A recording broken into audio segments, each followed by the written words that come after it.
Autoridades presentes, senhoras e senhores, bom dia. É com grande satisfação que os recebemos no Mackenzie para o evento Debates para a Integridade na América Latina, promovido pela Gerência de Riscos e Compliance do Instituto Presbiteriano Mackenzie e pela Alliance for Integrity. O objetivo deste evento é estimular o diálogo entre os setores público e privado sobre temas relevantes para o combate à corrupção de forma coletiva e contará com representantes do setor privado, público e sociedade civil do Brasil, México, Colômbia, Chile, Argentina, Paraguai e Uruguai.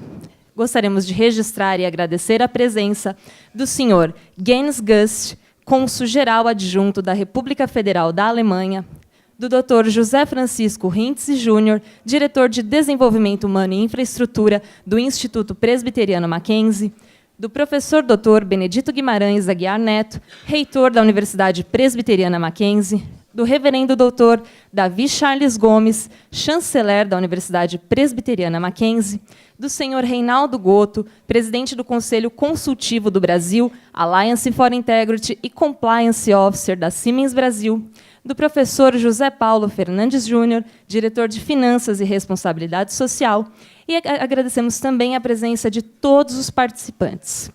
Somos uma instituição de ensino confessional, que tem a missão de contribuir na formação de indivíduos e, consequentemente, na sociedade. Portanto, temos como prática iniciar nossos eventos com uma reflexão, para a qual convidamos o chanceler, reverendo Dr. Davi Charles Gomes. Bem-vindos. Eu quero fazer uma breve meditação, mas, antes disso, saúdo na pessoa do cônsul-geral adjunto da República Federativa da Alemanha, o senhor Jens Gust, a todos os que foram citados e a todos vocês. Meu abraço fraterno e bem-vindos. Num certo sentido, a gente cresce acostumado a ouvir que religião e questões de ética não se misturam. Talvez uma das distorções mais ridículas que existem, porque ninguém fala sobre ética sem começar com alguns conceitos e pressupostos que, se analisados calmamente, são de natureza religiosa. Não dizem respeito a que tipo de visão religiosa, mas eles são. A crença em certo e errado, a crença na distinção entre aquilo que deve ser feito ou não, a máxima de que eu devo fazer aquilo, a regra dourada, aquilo que eu gostaria que fosse feito com relação à minha pessoa. E eu encontro alguns aspectos de sabedoria nas Sagradas Escrituras que dizem respeito a pontos específicos de preocupação. E eu queria destacar hoje um ponto muito interessante. Eu não sei quantos de vocês já pensaram que a questão de ética tem a ver um pouco com fruta. Quando você olha para as frutas, você vê o exterior dela e uma boa maçã enseja o desejo de uma boa mordida. E uma boa maçã é aquela que, quando você morde, você recebe a recompensa compatível com os seus olhos. Algumas outras frutas têm cerdas internas, têm gosto ruim e aparência muito boa. Eu me lembro o dia que tive que socorrer um amiguinho quando eu era criança, porque, quando ele viu um pote cheio de cajus na casa da minha mãe, ele imediatamente foi aos cajus e disse: "Posso?" E eu falei: "Pode." Eu não imaginava que ele queria comer as castanhas do caju. E a boca dele já estava pegando fogo e toda machucada com o veneno que aquelas castanhas têm quando não são torradas. Jesus teve muita dificuldade em lidar com pessoas cuja aparência externa, no comportamento, naquilo que diziam, naquilo que eles alegavam a respeito deles mesmos, não era compatível com o que acontecia lá dentro. Aliás, ele usou palavras muito pesadas. Ele, de certa feita, falou em sepulcros caiados, que dentro tem coisa horrível e fora parecem branquinhos. Mas, numa passagem específica, ele fala aos seus discípulos, dizendo assim: acautelai-vos, isso fica no Evangelho de Lucas, eu vou ler aqui, no capítulo 12, acautelai-vos do fermento dos fariseus. que é a hipocrisia, e ele chama a hipocrisia de um fermento. Nada há encoberto que não venha a ser revelado, e oculto que não venha a ser conhecido. Porque tudo o que dissestes às escuras será ouvido em plena luz, e o que dissestes aos ouvidos no interior da casa será proclamado dos eirados. Digo-vos, pois, amigos meus, não temais os que matam o corpo, e depois disso nada mais podem fazer. Eu, porém, vos mostrarei a quem deveis temer. Temei aquele que depois de matar tem poder para lançar no inferno. Sim, digo-vos, a esse deveis temer. E o que ele estava dizendo ali é falando exatamente sobre essa descontinuidade entre um comportamento externo e o real, entre o que se fala dos eirados e o que se faz dentro da casa. E quando a gente fala sobre ética em relação ao governo, em relação a negócios, quando se fala daquilo que se lida em compliance, nós estamos falando de algo que é completamente relacionado à transparência. Tanta transparência que eu vou citar alguém que me causa uma certa repulsa citar, mas preciso ser franco e transparente com vocês. Mas eu me lembro a surpresa que tive, pela incongruência, mas também pela profundidade de insight, quando vi Fidel Castro, numa entrevista, dizer a fibra moral de qualquer sistema é diretamente proporcional ao seu grau de transparência. Mas não era para assustar, porque a verdade é encontrada em lugares que não se espera. E o que uma pessoa fala nem sempre condiz com aquilo que ela faz. Nós sabemos que o sistema e o regime cubano nunca primaram por essa transparência, mas as palavras são verdadeiras. E o que Jesus está enfatizando aqui é que isso tem a ver com algo transcendente. O finalzinho onde ele fala, a gente pode colocar uma capa de religiosidade fácil e dizer, ele está ameaçando com o inferno, é o jeito de manter as pessoas na linha. Precisamos ser mais evoluídos que isso e ter motivações maiores para agir com honestidade, com transparência, com coerência. Mas espera aí, o que ele está dizendo é o seguinte, quando você só tem medo daquelas pessoas que podem te tirar alguma coisa concreta e física, podem te tirar a vida, te tirar as posses, você pode manter um comportamento externo, mesmo quando internamente tudo vai contra isso. Mas você quer achar um sistema ético, você quer achar um sistema... Ache um sistema onde as pessoas são guiadas por algo maior até do que as ameaças concretas, mas por princípios e valores transcendentes. E é o que ele fala, não tema aquele que pode te ferir o corpo, tema aquele que pode te ferir a alma. E nós sabemos que o mal existe, ninguém estaria trabalhando nessa área que vocês trabalham, nem na área que nós trabalhamos aqui na universidade, se não crêssemos que ele existe, mas se não crêssemos que o bem pode e deve triunfar. Mas isso passa pela coerência entre exterior e interior, entre o que se diz e as verdadeiras motivações que nos guiam. Finalmente, as motivações são como as águas profundas, onde as verdadeiras correntes de um rio correm. Aquilo que nós falamos é a superfície da água. Essas motivações não podem ser ignoradas, nós não podemos, não existe dispositivo legal para julgar motivações das pessoas, você precisa esperar que os atos aconteçam, não existe, mas ignorá-las só por causa disso nos coloca num formalismo que sempre vai gerar hipocrisia. Aquilo que Jesus chamou de fermento dos fariseus. Eu gostaria de fazer uma prece e pedir a bênção de Deus sobre a vida de vocês e sobre esse evento. Deus, nós somos gratos porque o Senhor nos dá a capacidade para julgarmos situações e a vontade de combater o mal que existe mesmo dentro de cada um de nós. Dá que sejamos comensais do bem e adversos aos impulsos maus e às coisas que produzem em nós até mesmo a inconsistência entre discurso e ato. Abençoa este evento, e a cada uma das pessoas que está participando hoje. Oramos pelo teu Filho amado. Amém. Convidamos agora para realizar sua saudação o presidente do Conselho Consultivo do Brasil, Alliance for Integrity e Compliance Officer da Siemens Brasil, senhor Reinaldo Gotto.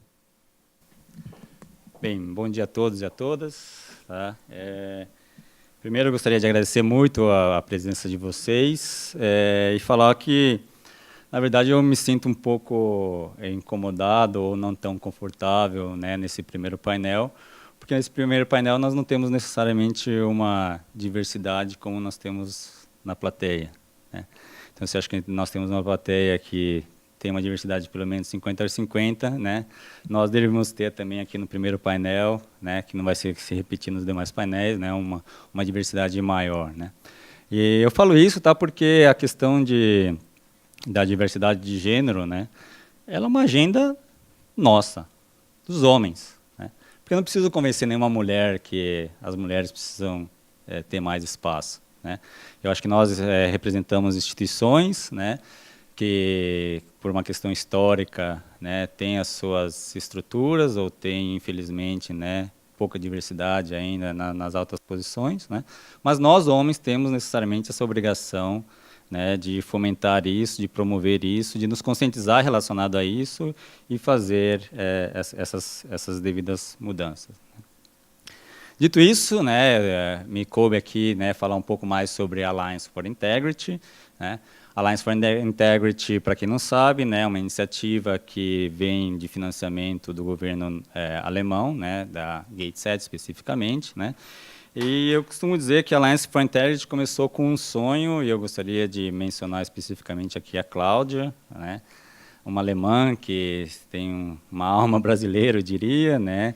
Nas primeiras conversas, né, a Alliance for Integrity era inicialmente apenas um sonho, uma pequena grande ideia, né? E é interessante como esses sonhos acabam se tornando realidade, né?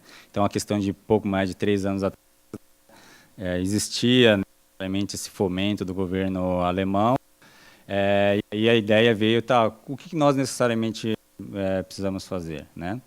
E uma primeira ideia foi necessariamente, falamos, olha, o sonho ideal seria que o governo também participasse dessas atividades, né?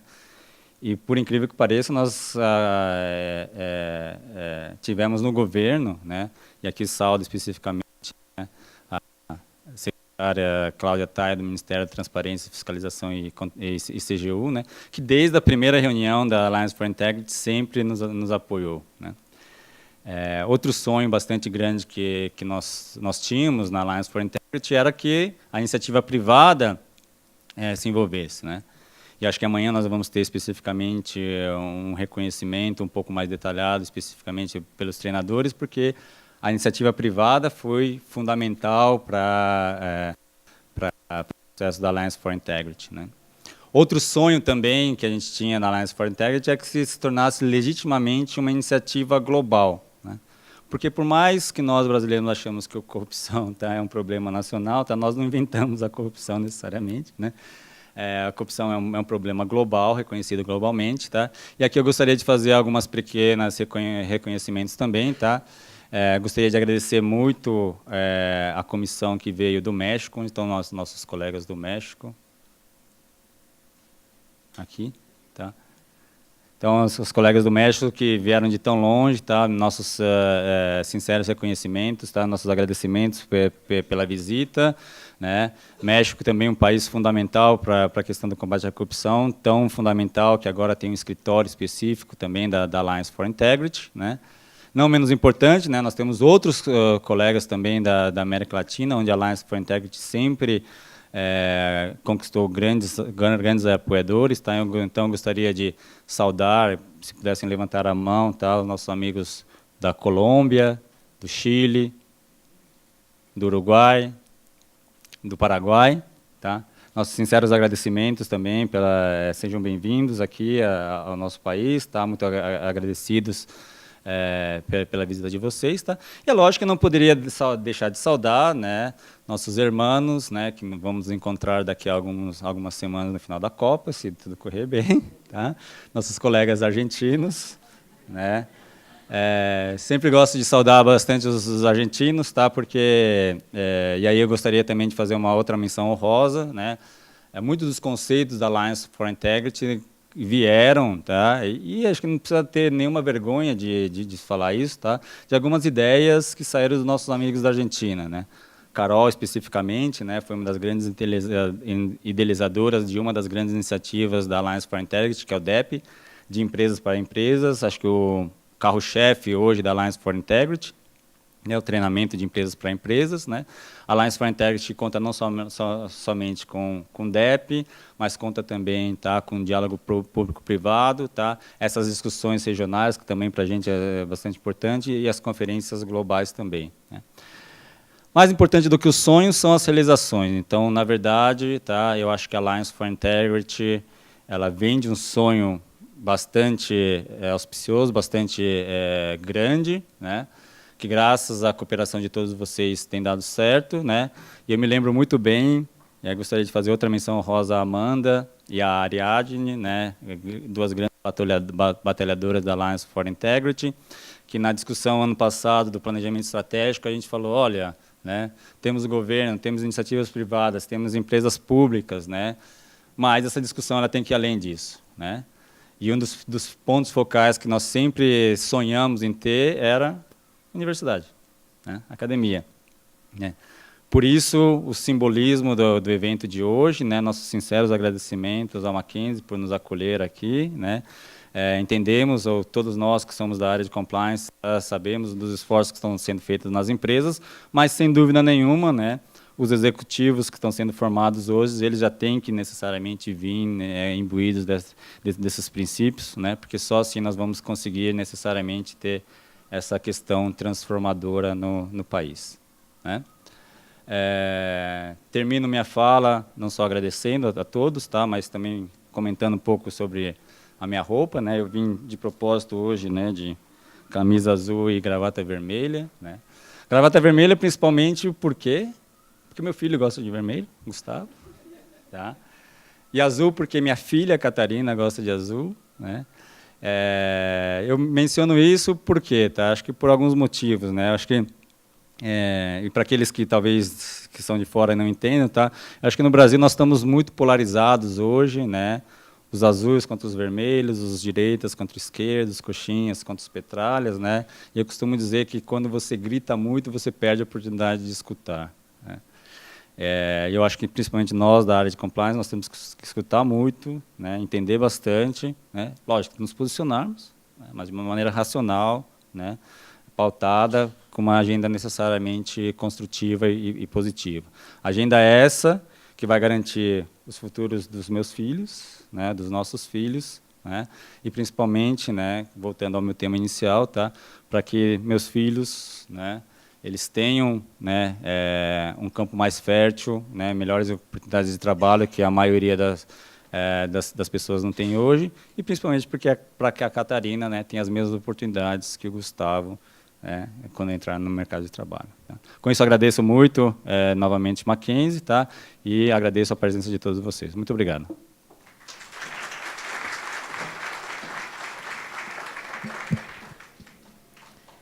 Convidamos agora para realizar sua saudação o diretor de Desenvolvimento Humano e Infraestrutura do Instituto Presbiteriano Mackenzie, Dr. José Francisco Rintz Júnior. Muito bom dia a todos, sejam bem-vindos. Para nós do Mackenzie é uma grande satisfação, um prazer, uma alegria podermos ajudar a abrigar este evento que consideramos de suma importância para os futuros rumos do nosso país, não só o futuro, como também o presente. Eu gostaria de saudar alguns dos nossos ilustres visitantes, participantes. Em primeiro lugar, o senhor James Gust, que é o cônsul-geral adjunto da República Federal da Alemanha em São Paulo. Também encontra conosco o professor Dr. Benedito Guimarães Aguiar Neto, que é o reitor da Universidade de São Paulo. Também o reverendo Davi Charles Gomes, que já me antecedeu, é o chanceler da Universidade Presbiteriana Mackenzie. Também o que me antecedeu, com palavras muito sábias, o senhor Reinaldo Goto. Também o Dr. José Paulo Fernandes Júnior, diretor de Finanças e Responsabilidade Social da Universidade do Instituto Presbiteriano Mackenzie. Também gostaria de saudar a todos vocês que estão aqui, os nossos funcionários, os nossos professores, todos que estamos tendo aqui esta oportunidade de participar deste evento. E eu já me perguntei hoje de manhã qual é a relação que existe entre compliance e confessionalidade e entre confessionalidade e compliance. Nós somos uma instituição confessional. E tem tudo a ver, porque a nossa universidade, as nossas faculdades, os nossos colégios, nós primamos para oferecer uma educação de alto nível e contribuímos para formar profissionais em diversas áreas do conhecimento, profissionais de primeira categoria, profissionais que irão trabalhar, desenvolver o nosso país. Mas também nós temos uma grande preocupação, porque acreditamos que está relacionado com a nossa missão, com a nossa visão e com os nossos valores, que é de formar cidadãos e cidadãs. E em todas as nossas disciplinas aqui, na universidade, em todos os nossos cursos, nós temos uma disciplina que é chamada de ética. E isso é uma contribuição nossa para a formação de cidadãs e cidadãos melhores. E temos certeza que a próxima geração que está vindo aí, que está estudando nas nossas escolas, ela será melhor do que a nossa. E é a nossa contribuição para o nosso país. E, falando isso, eu desejo um sucesso para esse evento e que tenho certeza que vocês também, todos aqui, estão contribuindo não só para a melhoria do nosso país, mas também como toda a América Latina, a quem também saúdo todos os nossos companheiros aqui da América Latina. Infelizmente, eu não poderei ficar aqui ao evento inteiro, temos aí uma série de compromissos, o Dr. Benedito, reitor também, o Dr. Davi também, e o Dr. Zé Paulo, nós iremos nos retirar depois da saudação do cônsul, antes do primeiro painel, mas desejamos um evento muito produtivo a todos vocês, e é um grande prazer recebê-los aqui na nossa casa. E nós vamos continuar trabalhando para melhorar sempre o nosso país. Muito obrigado.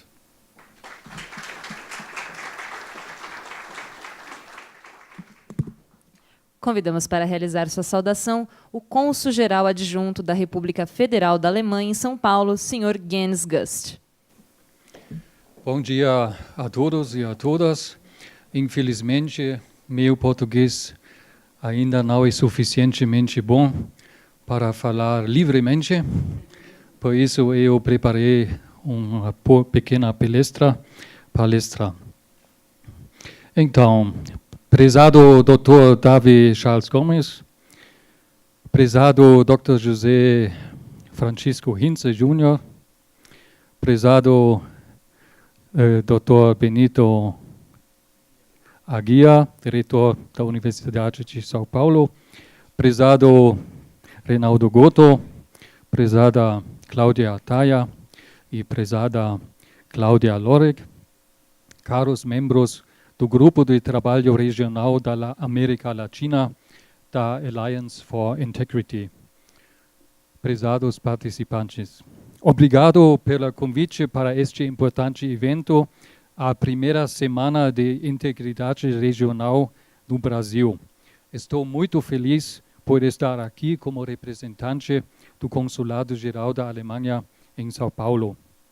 Em primeiro lugar, gostaria de agradecer à GIZ e a todos os outros envolvidos pela organização desta primeira Integrity Week regional no Brasil. E, claro, gostaríamos de agradecer também a todos os membros do grupo de trabalho dos diversos países da América do Sul pelo seu grande envolvimento no trabalho da Integrity Alliance. Combater a corrupção é uma prioridade para o governo federal alemão, primeiramente em casa, na Alemanha, onde, na nossa opinião, a situação é boa, bem que ainda não perfeita, mas também é uma prioridade para nosso governo globalmente. De veras, é uma área muito importante de nossa política externa nas organizações internacionais, mas também bilateralmente. Estamos convencidos, e digo isso com muita ênfase, a corrupção é grande mal em todos os seus aspectos e precisamos do engajamento de todos para derrotar esse mal de maneira ainda melhor e com maior eficácia. A corrupção é mal porque, no fim das contas, ela sempre faz com que as pessoas sejam enganadas e roubadas. A corrupção é mal porque ela pode criar mar de lama que impedirá massivamente o desenvolvimento de sociedades inteiras, com todas as consequências negativas no que tange à qualidade de vida de inúmeras pessoas e as perspectivas de crescimento econômico de países.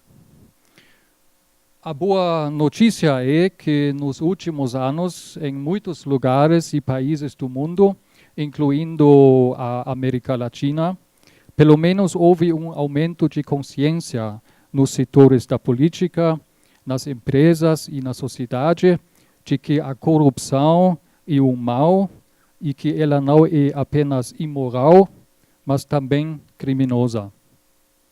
O Brasil continua sendo exemplo bem atual disso, com a indignação da sociedade diante dos crimes apurados pela Lava Jato.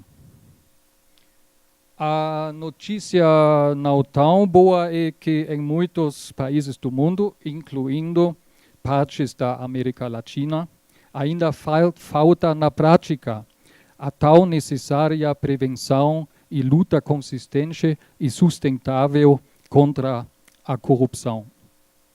Assim, em diversos lugares, certamente ainda existem pontos fracos no conjunto de leis e regulamentos contra a corrupção.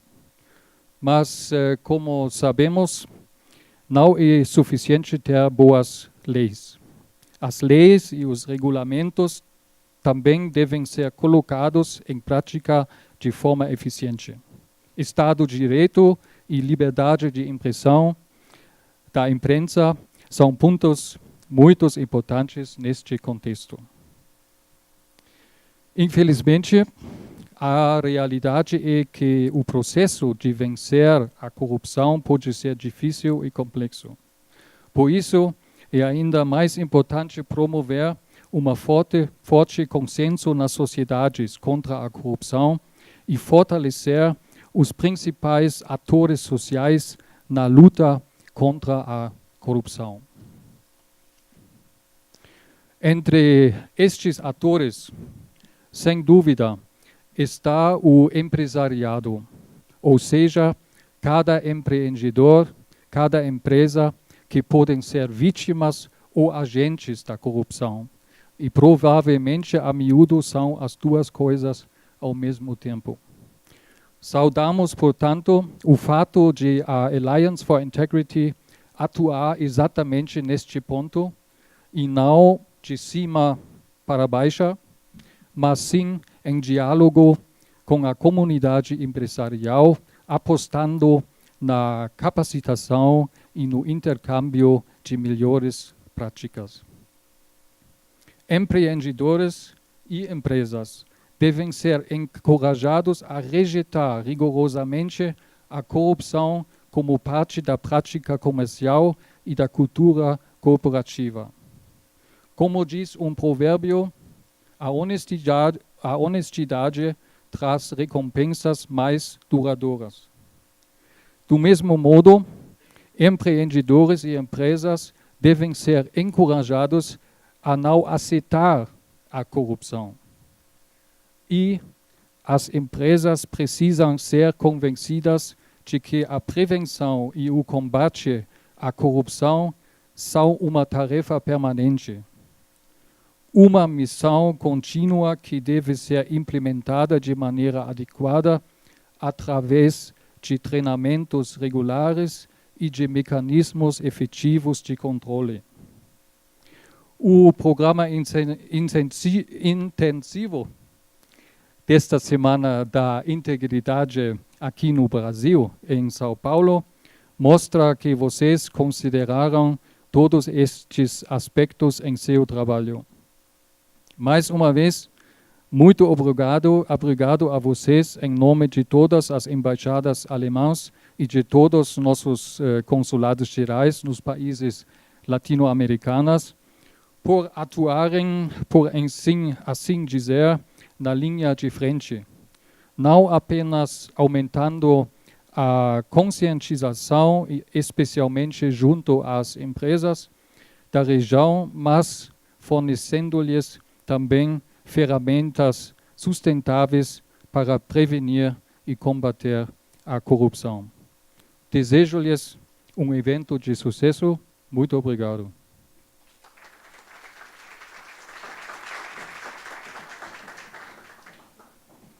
Iniciaremos neste momento o painel Regulação Anticorrupção na América Latina, Desafios e Oportunidades. Convidamos para compor a mesa o moderador Flávio Fuertes, ponto focal da Pacto Global Argentina. Convidamos também a senhora Cláudia Taia, secretária de Transparência e Prevenção à Corrupção do Ministério da Transparência e Controladoria Geral da União. A senhora Carolina Podestá, conselheira da Oficina Anticorrupção Argentina.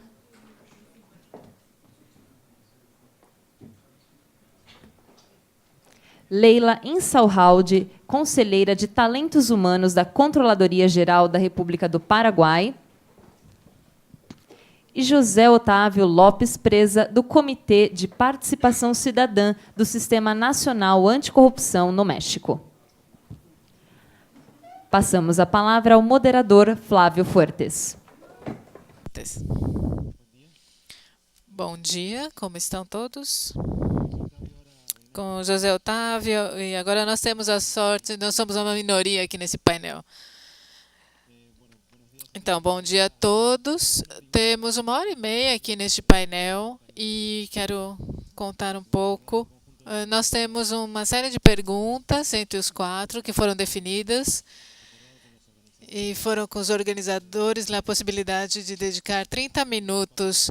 Então, tem um papel para que vocês possam fazer perguntas para os participantes. Então, no final, nos últimos 30 minutos, nós vamos fazer essas perguntas. Assim, eles podem também responder o que o público quer saber de cada um.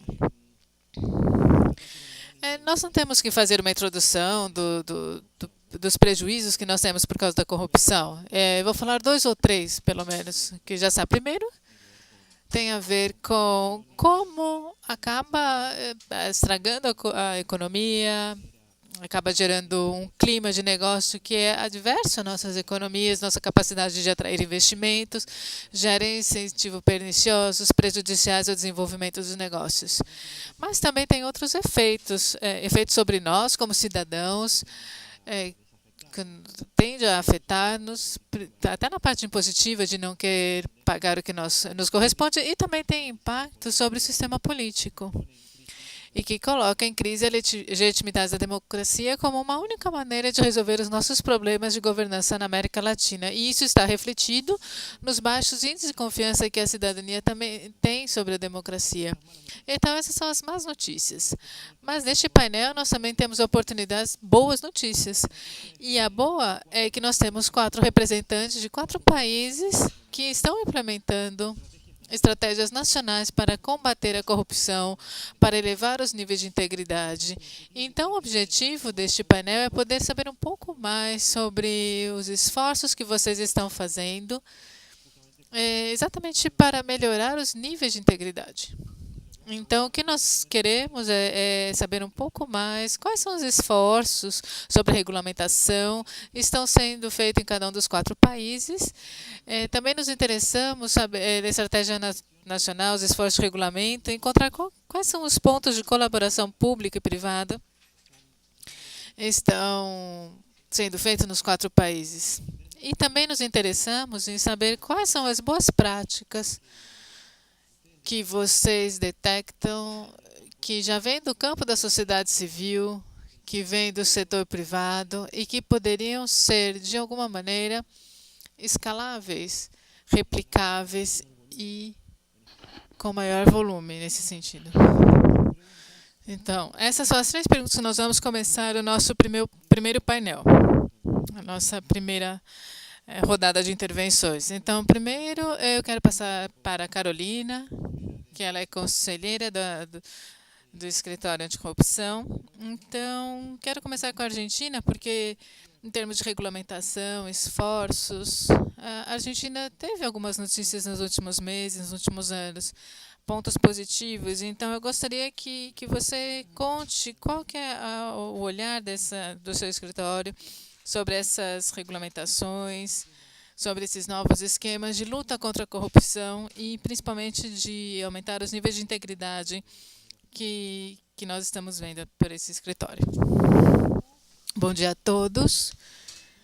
Muito obrigado, Alliance for Integrity, pelo convite e Flávio pela moderação, que já é eu trabalho no Escritório de Anticorrupção na Argentina. Trabalho no setor público já há mais ou menos 10, 12 anos, então eu posso dizer que eu estive na mudança, na transição de governo, do anterior até a administração atual. Então, basicamente, você pode ter um olhar, eu posso ter desse nível. Então, basicamente, a pergunta do Flávio são os desafios que nós temos, o que é a regulamentação e as boas notícias do nosso trabalho é que recentemente foi aprovada a Lei de Responsabilidade Penal das Pessoas Jurídicas. É uma lei que levou muito tempo, então, particularmente, outros decretos regulamentares vinculados à gestão de presentes, que também era regulamentar da Lei de Ética Pública, e outros decretos de integridade ligados a conflitos de interesses potenciais. Então, foram feitos, não tanto último, mas os 2 primeiros que eu falei, principalmente a lei em particular, que foi aprovada pelo Congresso. Foi feita uma construção coletiva e consensual. Então, foi trabalhado muito com o setor privado e também com organizações da sociedade civil, principalmente com a academia. Então, foram feitas diferentes reuniões na Universidade de Buenos Aires, na Faculdade de Direito, onde foram impulsionadas conversas, e também com colégios e conselhos profissionais de diferentes setores e entidades. Trabalharam muito na construção consensual da lei. Então, depois, claro, esse projeto de lei passou ao Congresso, e aí teve um tratamento ida e volta entre a Câmara dos Deputados e a Câmara dos Senadores, como acontece na maioria dos países da América Latina. E a lei acabou sendo... Ela não foi tão ajustada à proposta original, mas nós estamos bem felizes com a lei que nós temos hoje. Então, em particular, essa foi a boa notícia. A outra boa notícia é que de 2015 até agora, a Argentina aumentou uns 20 pontos no índice de transparência internacional e também em outros índices e indicadores vinculados. Trabalhamos muito forte com isso. Tem uma agência argentina de informação pública, que é de formação recente. O titular também foi eleito em um concurso público. Nós estamos trabalhando no nosso escritório e eu entendo que neste ano ou no próximo, vocês sabem que 2019, depois da Copa já começa a campanha presidencial. Então, este ano ele é bem agitado. Eu espero que tenhamos sorte na Copa, então isso vai ter muito impacto na campanha, né? Bom, acabamos medindo o desempenho que tem na Copa para usar na campanha. Fizemos um esboço que está disponível no site, que é a nova lei de ética pública. Então, este resumo teve um período de consulta, não popular, mas com meio de consulta pela internet, em que os interessados, a comunidade acadêmica, as ONGs e o setor privado e público também, porque vocês sabem que no Estado não é um bloco, o Estado existem muitos interesses, às vezes contrapostos. Muitas vezes, então, não somos inimigos, né? Mas a verdade é que a gente tem uma pressão maior no setor público e não em outros setores ou em outros níveis. Mas, enfim, nós tivemos muitos comentários aí, principalmente de outros órgãos do setor público, e esperamos que essa lei, que na verdade é uma novidade para nós fazer uma consulta entre os interessados, se Deus quiser, essa lei vai ser apresentada no Congresso como parte do projeto presidencial. O presidente disse que queria apresentar uma nova lei de ética pública. E aí a gente vai gerar um novo marco regulatório atual. Vocês sabem que na Argentina esse marco é de 99.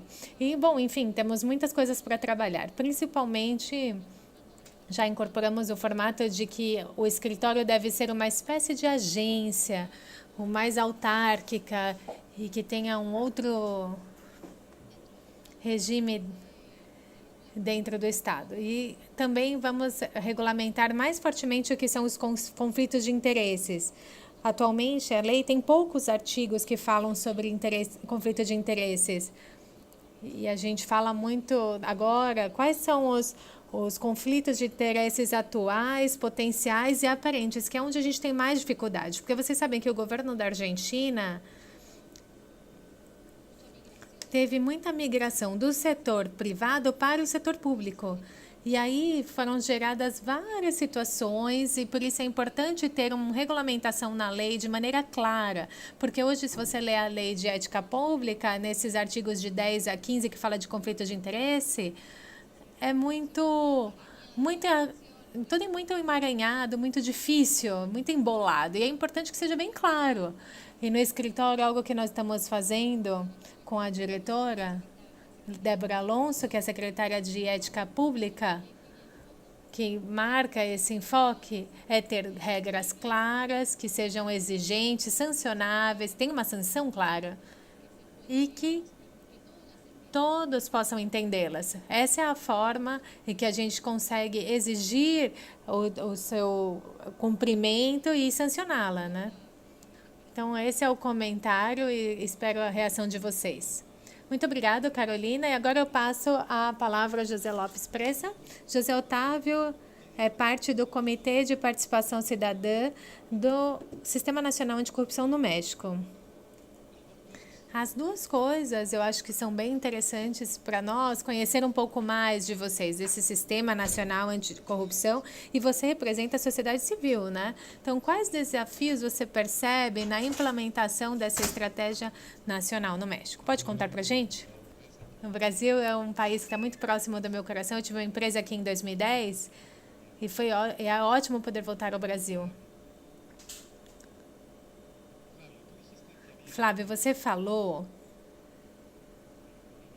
que tinham dois efeitos da corrupção, ou dois elementos da corrupção que na verdade, é necessário combatê-la. E esses dois elementos, no México, tem uma história de 70 anos sem nenhuma mudança.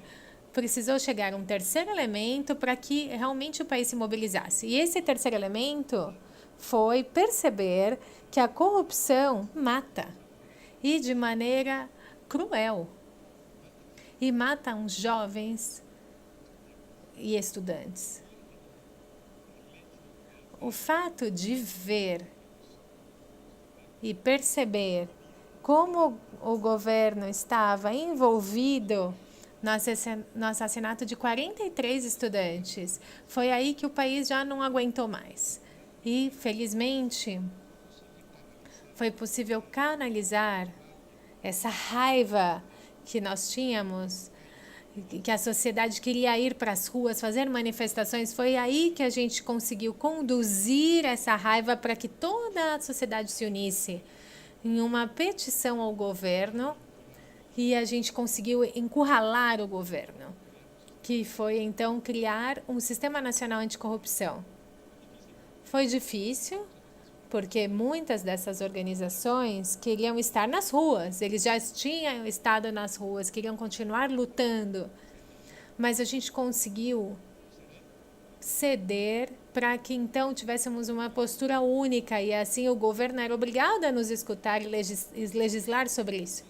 Então foi possível mudar a Constituição e o que a sociedade conseguiu foi encucar, foi se tornar como cabeça de colocar como cabeça de todas as instituições do Estado mexicano que tem a ver com a luta anticorrupção, colocar um grupo de 5 cidadãos. E esses 5 cidadãos não eram eleitos de nenhuma forma por nenhuma autoridade pública, e sim eleitos por outros cidadãos. Então é uma situação complexa em que eram cidadãos conhecidos, acadêmicos, ativistas e etc. E eles formaram, então, uma comissão de 9 outros cidadãos, designado pelo Senado da República, e esses 9 cidadãos organizaram um concurso nacional em que se inscreveram 76 pessoas, e dessas 76, através de um processo aberto, transparente, público, que foi passado em televisão, chegaram então à escolha de 5 cidadãos, e eu era um desses 5. E aí nós criamos uma legislação em que colocamos as regras claramente para evitar então que nós 5 tivéssemos disputas entre nós.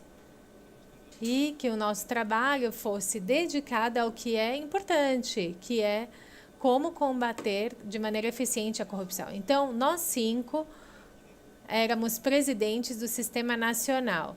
E no último ano em que estivemos no nosso trabalho, teve uma grande importância, porque uma acadêmica do México, ela foi comissionada pelo Instituto de Acesso à Informação, que é o instituto que organiza as seleções, e ela era a primeira presidente, e agora temos uma grande ativista de direitos humanos, conhecida internacionalmente, que é a presidente que vai estar por um ano, e eu vou ser o presidente em fevereiro do ano que vem, se eu estiver vivo até lá.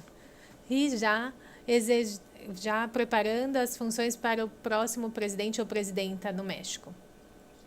E esse processo teve muito sucesso e tem sido também na parte no legislativo. E devemos reconhecer que não foi efetivo na prática, porque está muito claro que as 6 instituições que devem combater a corrupção, que é do Poder Executivo, Legislativo, Judiciário, estão capturadas já. E eles não fazem os seus trabalhos. Nós denunciamos permanentemente e não acontece nada.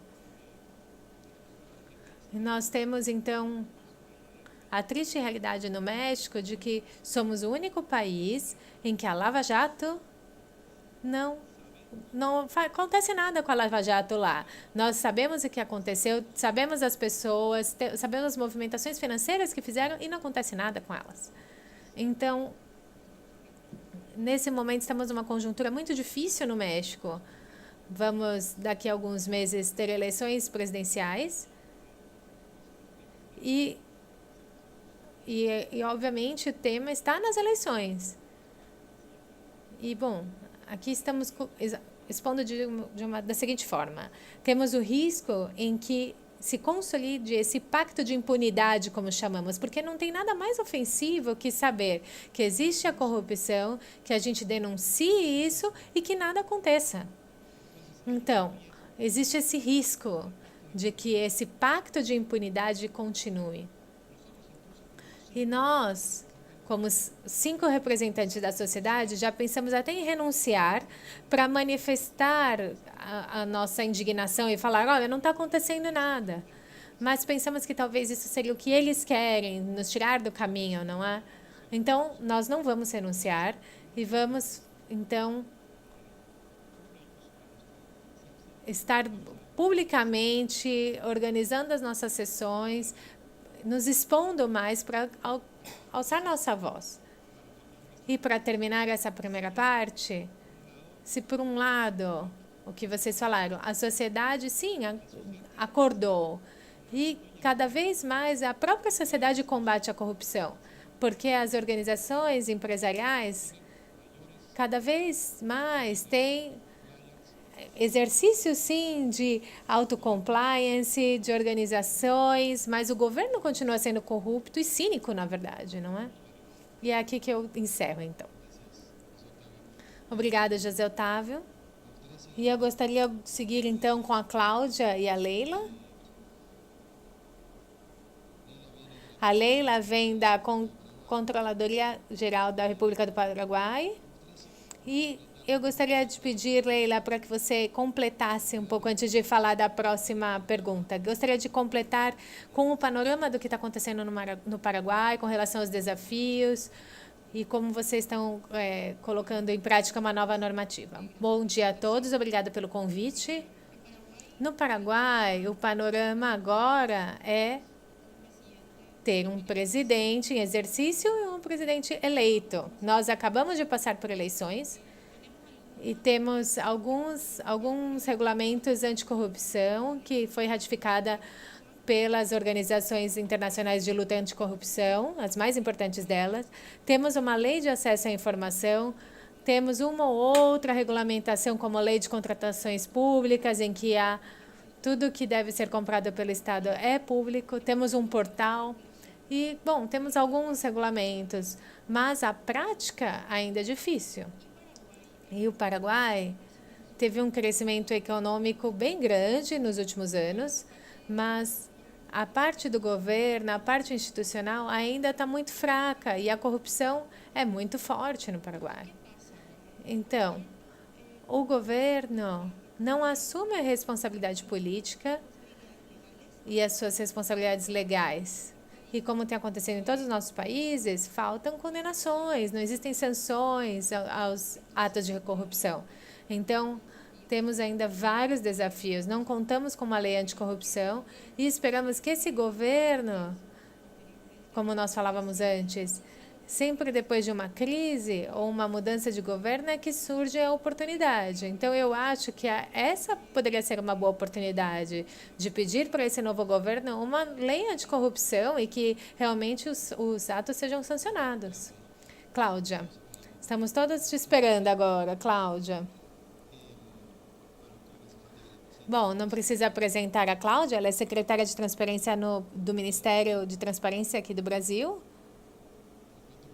E eu, como argentino, nós temos muita esperança de que o que está acontecendo no Brasil, em algum momento, aconteça em outros países também, com relação a como o Poder Judiciário e como o governo está encarando os processos de investigação. E, nesse sentido, eu gostaria de que você comentasse com a gente qual é o papel do setor privado nessa estratégia que vocês têm. Bom dia a todos e a todas, né? Primeiro, fazer um agradecimento à Laís, a Cláudia, minha xará, né? Que já tivemos a oportunidade de estar junto lá em Brasília, né, Cláudia?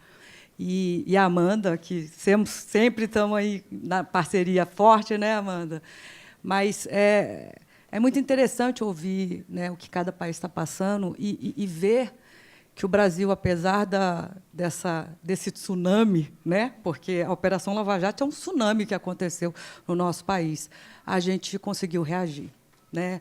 A gente hoje tem grandes empresários que nunca imaginávamos que podiam estar presos, estão presos. Temos um ex-presidente preso, enfim, não sei se é bom ou ruim, mas temos. E outros políticos estão sendo investigados, outros políticos estão presos. Isso acho que é uma resposta à sociedade. Eu acho que a gente precisa ter muita esperança mesmo nesse país e lutar para que isso não se retroceda. Esse processo não pode retroceder, né? O que avançamos, às vezes até a Carol estava falando do índice de percepção, a gente regrediu no índice de percepção da corrupção. Mas o que nós refletimos aqui internamente? Quando as instituições amadurecem e a gente, né, ataca mais a corrupção, a gente combate mais a corrupção, a percepção de corrupção ela é maior mesmo. É natural que a sociedade perceba a corrupção maior porque ela está aparecendo. Então, talvez isso, para nós que estamos no combate à corrupção, seja muito interessante. É sinal que está aparecendo o que está errado nesse país e a gente está conseguindo combater.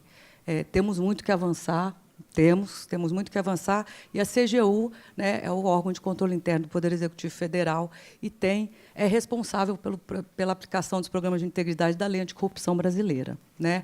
A Lei Anticorrupção brasileira também veio de protestos, né? A gente estava no momento de crise aí em 2013, 2014, e dos protestos saiu a Lei Anticorrupção, e do segundo protesto saiu a regulamentação, saiu o decreto.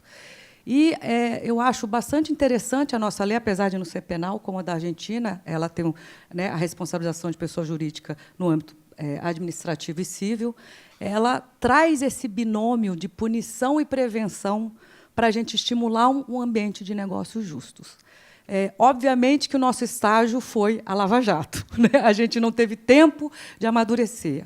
O avião estava decolando e a gente entrando pela janela. Isso nos forçou, né, a repensar todos os nossos processos lá na CGU. Fazer um acordo de leniência com as maiores empresas desse país, dirá do mundo, é muita pressão e é muito difícil. Né?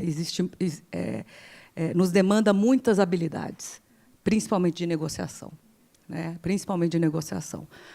Mas tem, né, sempre o lado do fomento, que acabou que a Lava Jato trouxe o risco para as empresas. Né? Então, as empresas se sentiram, olha, eu não posso brincar com essa questão de integridade, porque a integridade, na nossa lei, é um dos itens que são avaliados na hora da sanção. Ele pode reduzir a multa em até 4%. Então, se existe mecanismos de integridade, a gente avalia, e se isso estiver maduro, a gente, né, pode fazer a redução da multa. Então, isso foi um catalisador para os programas de integridade no Brasil. O que é interessante, Flávio, é que a gente tem uma parte de fomento também. Né? O setor privado é tão importante nesse processo, claro que não podemos deixar de lado o governo, mas o setor privado é tão importante, que nós desenvolvemos políticas específicas para o setor privado no Brasil. E eu vou citar as nossas duas grandes iniciativas, que é a Empresa Proética e a Empresa Íntegra. A Empresa Proética é o governo fazendo um reconhecimento, né, público e aberto das boas práticas de corrupção. Qual que é o nosso objetivo? É que a gente premie as empresas que estão realmente engajadas na prevenção e combate à corrupção. Para vocês terem uma ideia, antes da lei ser aprovada, era um cadastro, e pouca gente se interessava, a gente fazia um esforço enorme para as empresas se voluntariarem. Enfim, mas vamos fomentar. Entrou a lei anticorrupção, o interesse aumentou exponencialmente. Desde 2014, a gente mudou, né, adaptou a iniciativa à nova lei brasileira, e, desde 2015, nós estamos premiando anualmente.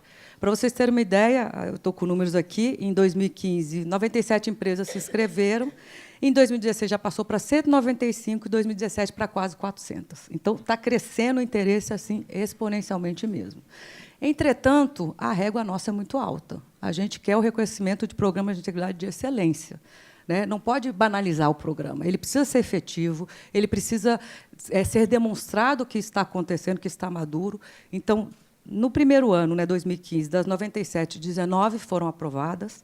Das 195, em 2016, 25 foram aprovadas. E das quase 400, 23. Inclusive, diminuiu o número de aprovação. Por quê? A gente não pode aprovar programas que eu brinco que é receita de bolo. Né?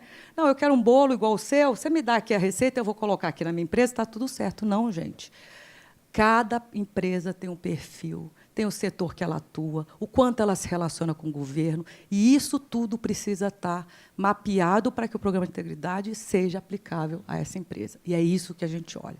Óbvio que é uma fotografia, mas é uma fotografia que precisa, inclusive, avançar para o ano seguinte. A gente fez de propósito ser um prêmio anual, porque o programa é incremental. Então, todo ano, elas precisam apresentar o que foi feito adicionalmente. Então, coisas interessantes do Proética, né? A gente tem multinacionais, a Siemens, desde a época do cadastro até hoje, ela está em todo, né? Foi aprovada em todas as edições. Temos a 3M, temos uma farmacêutica que chama Chiesi também, que é muito grande. Mas temos uma empresa que chama Radix, que eu sempre conto esse caso, é uma empresa de médio porte, e que queria abrir mercado nos Estados Unidos. E você imagina, né? Lava Jato, empresa brasileira, fornecedora da Petrobras. Os americanos olharam e falaram, vixe, essa aí, né, a gente vai ter que olhar com muito cuidado. E aí eles falaram, olha, deixa eu te apresentar o programa no Brasil, que eu fui aprovado, chama-se Empresa Proética, olha o questionário, olha como eu fui avaliado, olha as questões, olha a documentação. Ele abriu o mercado nos Estados Unidos com o selo Proética. Então, eu sempre falo, gente, integridade dá dinheiro, sim. Né? Não é só ganho de imagem, que é muito importante, ou credibilidade. Ela dá dinheiro, ela abriu o mercado. E hoje, na última edição, ele ganhou o 2º prêmio, ele já está pleiteando trabalhar com a Exxon e com a Bombardier, e eles já conhecem o Proética. Ou seja, o Proética é um fomento que está indo muito além do que a gente imaginava. Ele fomenta os setores e ele está fomentando os negócios de quem participa. Teve uma pequena empresa de 10 funcionários que foi aprovada. Isso para mostrar que é possível os pequenos negócios ter bons programas de compliance. E, falando em pequenos negócios, a gente tem um programa que chama Empresa Íntegra, direcionado para os pequenos negócios. 99% das pessoas jurídicas deste país são pequenos e micronegócios. Eles não estão se enxergando nesse processo, eles nem sabem o que é integridade e não é com eles. Só que eles contratam com o governo e eles estão perdendo negócios porque as grandes empresas correm o risco de ser responsabilizadas se o subcontratado fizer algum ato lesivo à administração pública. Nós estamos com uma parceria com o SEBRAE é o Serviço Brasileiro de Apoio a Micro e Pequenas Empresas, que tem em todo o território nacional. Fizemos um site onde a gente coloca infográfico, guias, vídeos, e flexibiliza, né? A própria lei flexibiliza os critérios para as micros e pequenas. Então, a gente desmistifica e fala, olha, é possível.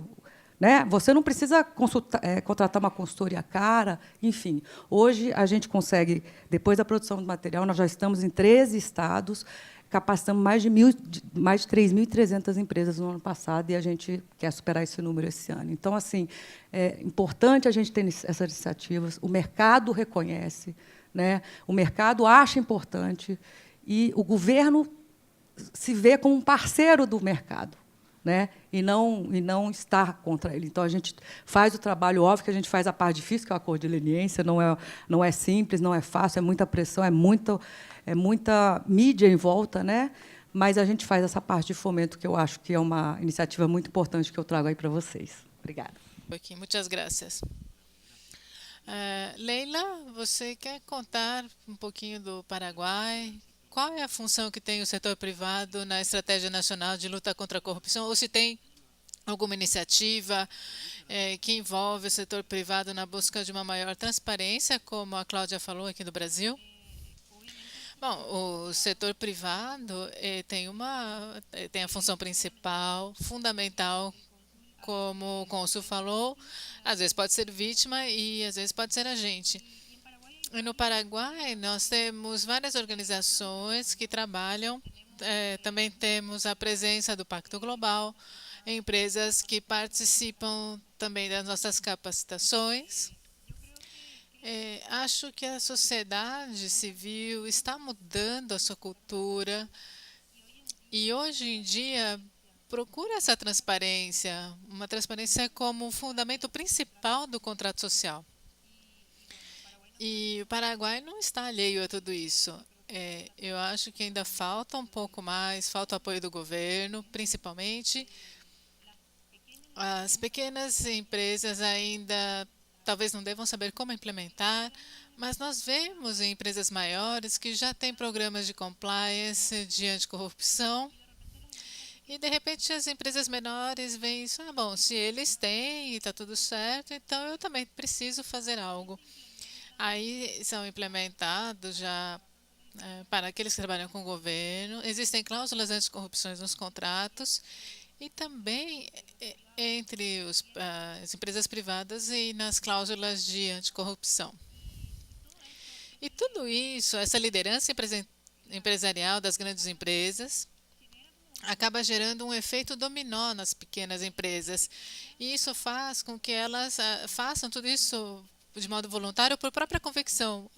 No Paraguai não tem uma obrigação jurídica de ter um programa de corrupção ou de compliance, mas elas fazem de modo voluntário.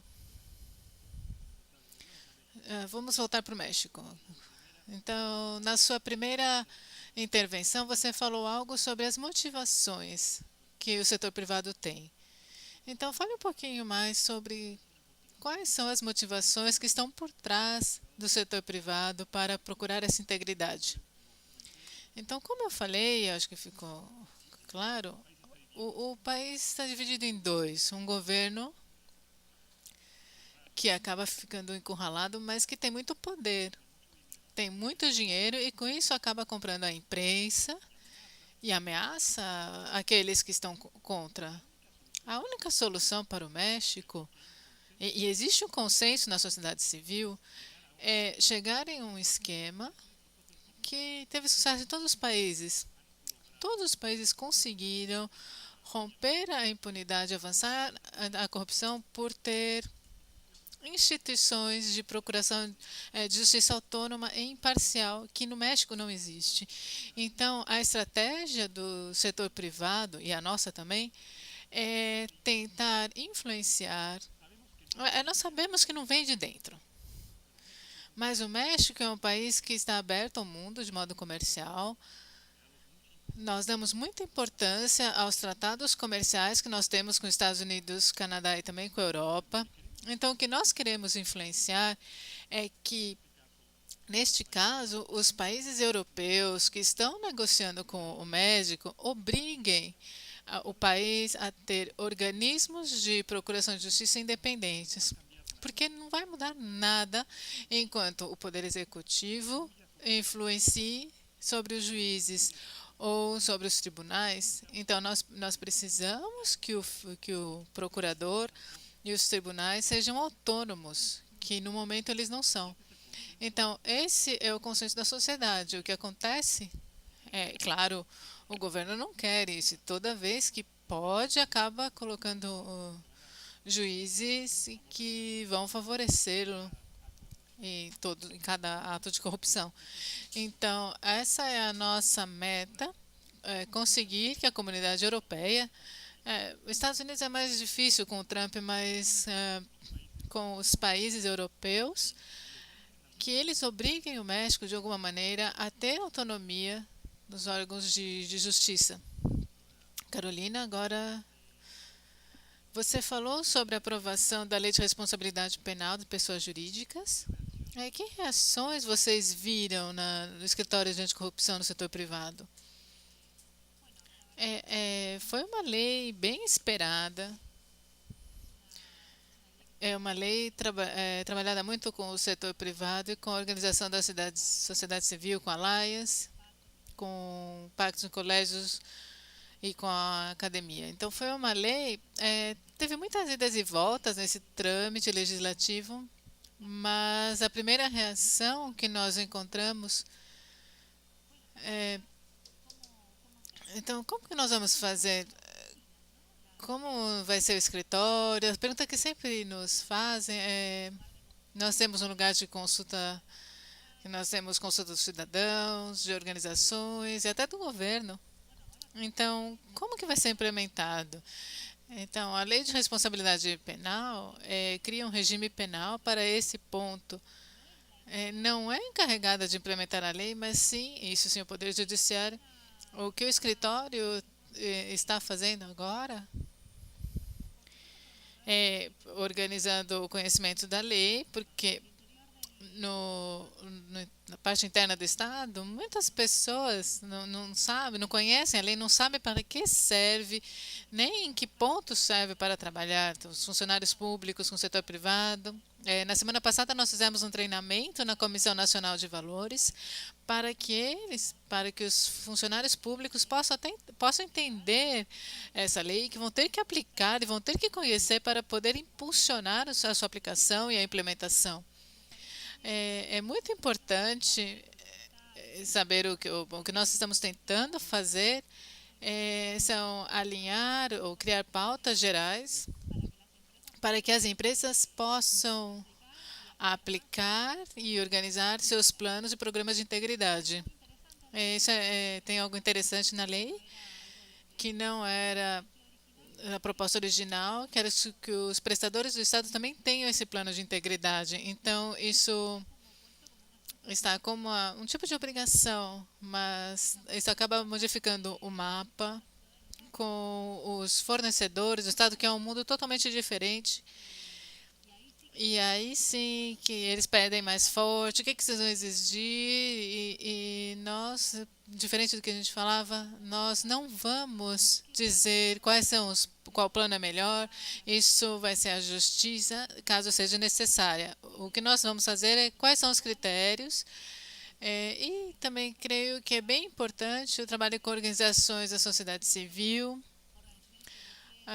organizações do setor privado, que têm intervenção no setor privado, que têm um olhar mais integral, porque isso pode ajudar a dar mais conteúdo. Esse escritório pode dar um pontapé inicial, mas nós não podemos sair desse olhar mais integral e estratégico.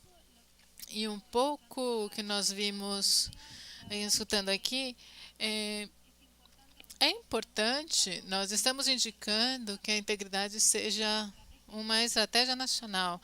Nós não temos um leque nacional do que é anticorrupção ou a integridade. Nós indicamos um sistema nacional de integridade. A OSD, que trabalha no estudo de integridade, recomenda esses primeiros esboços. O setor privado é fundamental neste ponto, mas também são as organizações que representem esses interesses de um modo mais estratégico. Então, eles vão ser nossos colaboradores, parceiros, e essa é uma mudança de matriz ou do ecossistema de integridade muito importante no governo. O governo entende que a empresa privada é um parceiro, diferente de outros momentos em que isso não era. Era no dia a dia, mas não no mandato político. Acho que o governo, o presidente e os funcionários estão nessa lógica. Então, por isso que tem muita intolerância com relação a pequenas questões vinculadas à corrupção. Alguns detalhes. Na semana passada teve toda uma proposta, um problema com o ministro, que ele compra... Bom, eu tenho umas caixas pequenas e tinha comprado bala doce para seu escritório, então aí teve todo um problema. Então existe uma intolerância muito grande, uma sensibilidade a esses pequenos gestos. E nós comemoramos isso, na verdade, porque isso significa que a sociedade é intolerante à corrupção. Esse é um ponto bom, é uma boa notícia. Vendo um pouquinho aqui o que nós comentamos, eu me preocupo muito com o que você comentou sobre o México. Então, para nós, cada detalhe, cada questão é bem cuidado. Nós não podemos permitir mudar do mandato geral e dar mais transparência aos governos. Começamos o debate entre eles já. Então, nós vamos passar para o México, depois eu passo para... Deixa eu falar do contraste aqui. A sociedade civil se organizou no México de um modo que criou instituição, organizações que acabam investigando as corrupções, porque nós avançamos em termos de transparência, então tem muita informação.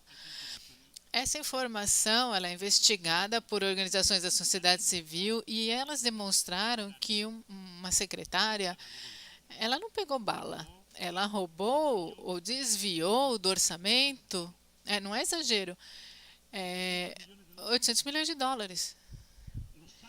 A sociedade sabe disso, está no Twitter todos os dias. O governo investigou e não encontrou nada, não encontrou elementos para nem sequer fazer um processo, nada. Então, o cinismo ele é tão descarado que o país está comovido. Nós estamos numa situação muito difícil que um dos candidatos à presidência, ele está prometendo a anistia para todo mundo, inclusive para os criminosos. Então, o populismo mais descarado, então, o candidato que está prometendo prender o presidente, já inventaram todo tipo de armadilha, já usaram a Procuradoria do Estado até para atacá-lo.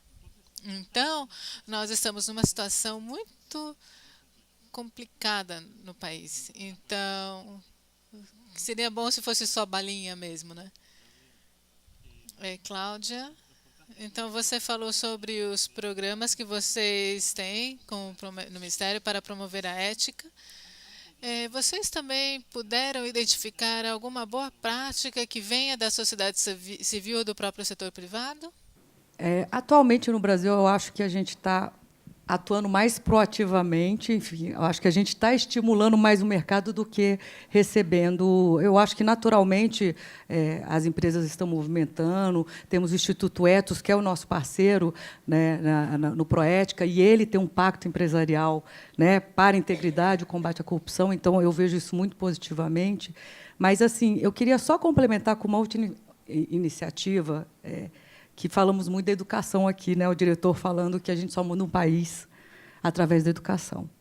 E a OCDE, ela coloca, né, na sua recomendação aqueles 3 pilares, que é a accountability, o sistema e a cultura. Nesse âmbito da cultura, o Ministério está trabalhando, e acho que tivemos uma vitória imensa, no início desse ano, que é levar o tema ética e cidadania para toda a educação básica desse país, né? Ano passado foi aprovada a Base Nacional Comum Curricular, ou seja, que matérias e temas todas as escolas são obrigadas a lecionar, e ética e cidadania é um dos temas, mas ele é transversal, né? Ele realmente pode ser numa aula de português, numa aula de matemática, numa aula de geografia, você pode estar abordando o tema. E a dificuldade que a gente sentiu, nós já temos um programa desde 2009 com a Turma da Mônica, eu não sei se a Turma da Mônica está nos seus países, mas o Maurício de Souza criou os personagens mais famosos do gibi aqui brasileiro, que se chama a Turma da Mônica. E tem mais de 50 anos que a Turma da Mônica, né, perpassa gerações. Então, o Maurício de Souza nos encanta e encanta nossos filhos. E a gente fez uma parceria com ele, e ele cedeu os direitos autorais, e a gente, né, consegue abordar as crianças com o tema ética e cidadania, né, hoje, entre o 3º e 4º ano. Com o MEC entrando, a gente vai conseguir fazer para todos os anos. Nós atingimos, de 2009 até hoje, 700 mil alunos, mais ou menos, e cerca de 5 mil escolas. Para nós, CGU, é muita coisa. Para um país do tamanho do Brasil, não é nada, né? Só a primeira revistinha que foi lançada agora em março, veio a revista e viu um bloco de atividades, né? O professor, o que ele fala? Eu tenho um monte de tema que eu tenho que aplicar, né? Meio ambiente, drogas, trânsito, enfim. Cadê o material? Cadê o meu plano de aula e de atividades? Então, a gente faz a revistinha e faz todas as atividades, né, todo o plano de aula das possibilidades que o professor pode aplicar. Só essa primeira revistinha vai atingir 2 milhões de alunos esse ano. Todos os alunos do 2º ano do ensino público vai receber essa revistinha. O potencial desse programa é atingirmos 48 milhões de estudantes, né? Então, assim, é importante a mudança de cultura, e ela tem que começar na base, né? Se ela não começar nas crianças e nos jovens, nada vai fazer de diferente. Então, essa, para mim, é a verdadeira prevenção à corrupção. John. Bom, já tenho algumas perguntas. Uma tem a ver com algo que acontece muito na América Latina, que são esses processos que eles são interrompidos, muitas vezes, por causa das eleições. Então, aqui a pergunta é exatamente qual que você acha que é o maior desafio para este ano, que temos eleições, com relação à continuidade dessas políticas que, desde o Estado, são levadas adiante para combater a corrupção? No caso da CGU, a gente tem uma certa estabilidade, que nós somos um órgão de carreira, né? Todos nós, eu, inclusive, sou a auditora federal, e hoje, do ministro, né, até os cargos mais baixos são todos ocupados por servidores da CGU. Isso garante uma continuidade dos nossos processos. Temos um desafio com relação à integridade pública. No final do ano passado, foi editado o Decreto 9.203, que torna obrigatório os programas de integridade para todos os órgãos da administração do Poder Executivo Federal.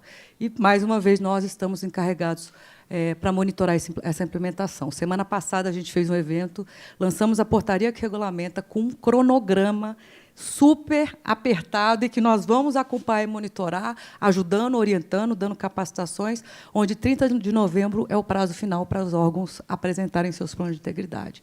O objetivo eles apresentam o plano para o próximo governo executar. Então, a gente está já estrategicamente pensando nisso, a gente sabe que ano de eleição é um ano difícil, é um ano que a gente precisa ter muita entrega, inclusive para assegurar o compromisso do próximo governo. Então, com relação à CGU, já passamos por vários presidentes, as iniciativas continuam porque é um corpo técnico que não muda, né? A gente já tem iniciativas muito fortes e muito estáveis para serem mudadas. Então, eu acho que, nesse sentido, as nossas políticas estão asseguradas. Bien. Seguradas. Leila, você falou sobre... A gente está aqui para isso, para falar dos nossos programas e aquilo que a gente fala sobre Integrity. E você falou dos programas de empresa para empresa. E uma pergunta que chegou, então, do público é: qual é o maior desafio que os treinadores têm nos nossos programas em Alliance for Integrity para ajudar a vocês nessa mudança de cultura que vários de vocês falavam aqui? Qual, então, é o maior desafio que os trainers têm? Como fazer com que aumente essa massa de treinadores? Bom, eu acho que o primeiro desafio dos trainers ou dos treinadores é estar na vanguarda. Sabemos que a corrupção, o corrupto é uma pessoa muito inteligente. Não sei se vocês falam isso. Quando a gente pega eles no pulo, quando a gente detecta eles, quando a gente pega no pulo, ou na verdade, qual é esse modus operandi, aí eles mudam rapidamente para outra situação, outro modo de operar. E temos casos práticos e exemplos, e de repente, no próprio treinamento tem outros exemplos, ou eles falam, não, comigo aconteceu isso, isso, isso, o que eu faço? Então, nós, como treinadores e até como agentes anticorrupção, a gente precisa ler bastante e olhar além. E eu pensava, como eu não pensei em fazer isso? Como foi que eles conseguiram essa forma de corromper? E aí, uma vez, eu não vou falar do meu chefe, porque eu falo que a pessoa que eu trabalho é o meu mentor, né? Porque eu aprendo muito com ele. E ele falou, não pensa isso. Você tem que pensar e tentar ser mais inteligente, porque você tem que detectar o que eles fazem. E é isso que nós, como treinadores, fazemos. Precisamos nos capacitar sempre, ver quais são as outras possibilidades, porque as pessoas que chegam no DEP são pessoas que se encontraram com a corrupção e não souberam como reagir, e precisamos dar respostas a elas. E essas respostas devem ser concretas, fortes, para que possam adotar essas estratégias numa próxima oportunidade. E é difícil enfrentar a corrupção. É fácil dizer, fala que não. Mas, às vezes, está em jogo um negócio, um contrato milionário, e eles dependem que chegue, por exemplo, uma carga muito grande de algum lugar, de computadores, ou algum produto que pode estragar nesse período que ele está esperando. E aí você fala, será que eu pago para esse extorsionador? Ou eu perco o meu negócio? Ou eu vou ser mandado embora? Então, são várias perguntas, vários temas que acontecem aí e que a gente fala nas capacitações. Às vezes, eu sou de um setor público e nem sempre eu tenho o dia a dia do pessoal que trabalha na parte privada. Então, eu falo com os outros treinadores e esse é o nosso desafio, de estar sempre na vanguarda para ter respostas aos nossos participantes. Carolina, eu recebi 2 perguntas mais e eu vou falar. A primeira, talvez você já mencionou, e por isso a resposta pode ser mais curta, mas você falou que a nova lei de responsabilidade penal das pessoas jurídicas exige que as empresas que querem fazer contratos com a administração pública tenham um programa de integridade. A nossa pergunta é se isso já está funcionando na prática e se é uma condição imprescindível para fazer contratos com o poder público. A lei foi implementada e o artigo é claro com relação a isso. Então, esperamos, obviamente, que os órgãos que têm contratos com estados, vocês sabem, na verdade, eu vou explicar isso para vocês. Tem um órgão reitor, que é a ONC, que gestiona todas as compras, e tem um sistema que chama Comprar. E o outro é um sistema Contratar, que é para obras públicas. Então, o de compras é comprar e o de contratos de obras públicas.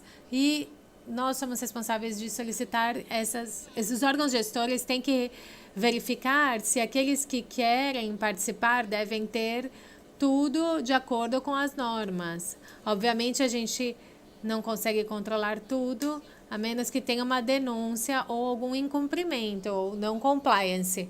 E aí o Estado deve ser parte de uma denúncia. Mas os órgãos que querem essa contratação, eles são os responsáveis de verificar que está sendo cumprida todas as normas. No caso dessas provas de integridade, eles têm que medir e, obviamente, tem outras normas vinculadas a consultorias. Então, são normativas que devem ser verificadas e quem são os responsáveis são os próprios órgãos reitores e o órgão que abre a licitação, senão essa empresa não vai ser elegível. Também temos muita preocupação, óbvio, e dificuldades com isso. Temos uma unidade do Estado que vai dar toda a assessoria às empresas, mas é do Estado. México, uma vez mais, vamos supor que você é o presidente do México. Não, por favor, não. Bom, e aí se você tivesse a possibilidade de introduzir uma melhora concreta ao Sistema Nacional Anticorrupção do seu país, um juiz Moro, que seria um promotor anticorrupção, um autor imparcial. Então, a pergunta é, quais são as medidas de curto e longo prazo você ia colocar como melhoras no sistema anticorrupção do México? Bom, o problema aqui é que o nosso sistema, ele faz com que o executivo influencie nas nomeações de todos os cargos do governo. Então, precisamos tirar o executivo e o legislativo desse monopólio nas nomeações dos cargos importantes. Então, nós precisamos ter algum tipo de legislação que obrigue ao Congresso a que, num cargo importante, no caso, uma promotoria, não entre alguém que tem alguma linha política. Devem chegar os melhores e melhores, todos os melhores mexicanos e mexicanas por seus talentos acadêmicos, mas também pela sua comprovada honestidade e independência política. O que estão aí atualmente tem um histórico de ser de um partido específico. E eles estão ali. Então, a nossa postura e o que queremos animar é que os juízes sejam independentes, os promotores, os auditores, todos sejam independentes. Porque isso, claro, o governo não quer. O governo quer nomear as pessoas que gostam dele, que estão aliados a eles. E eu faria isso e de maneira constitucional. Que o poder público não colocasse a mão nas nomeações.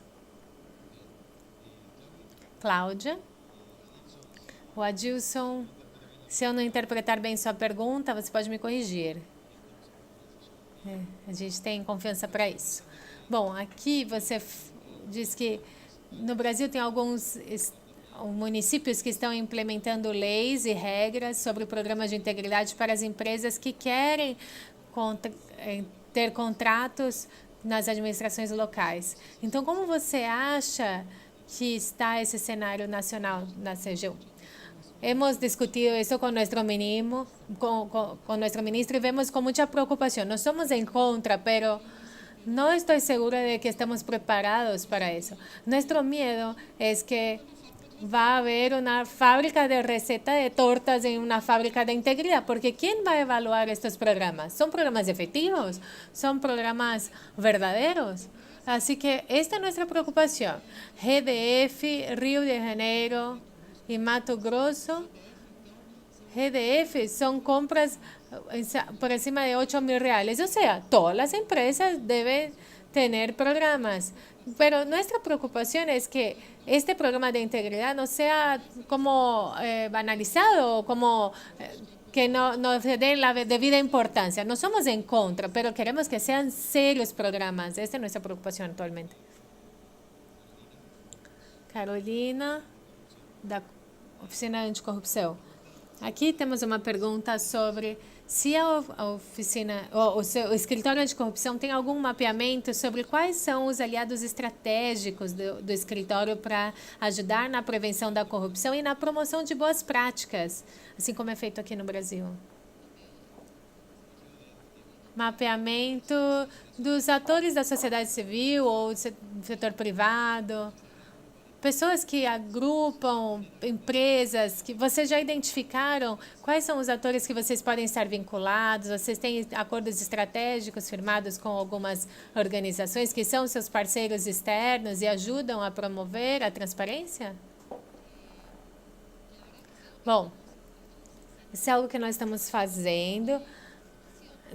Estamos ainda formando, estamos trabalhando dia a dia. Não é ainda algo que está pronto. Estamos fazendo isso enquanto estamos executando o plano, não é? Eu estava escutando a Cláudia e eu vi a quantidade de coisas. Provavelmente vocês têm bastante gente estável, que tem múltiplas tarefas. E nós somos um escritório pequeno. O tema da educação, nós temos na nossa agenda, mas ainda é difícil chegar nisso. Temos uma agência muito ligada a isso que estávamos falando, né? A educação é super importante. E começa desde pequeno. Mas é difícil chegar nisso, né? O escritório está fazendo um mapa dos atores estratégicos. Temos vários. E a OSB está nos ajudando muito, por isso achamos que quando tivermos o estudo de integridade, vai nos oferecer um mapa ainda maior dos atores mais importantes com os quais devemos trabalhar. Mas já estamos trabalhando com o Pacto Global, Alliance, temos conversas com eles, com parcerias.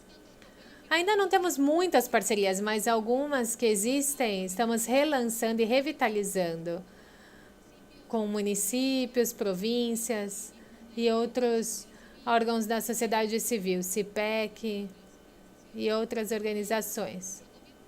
Mas também acreditamos no trabalho de ir aos seminários,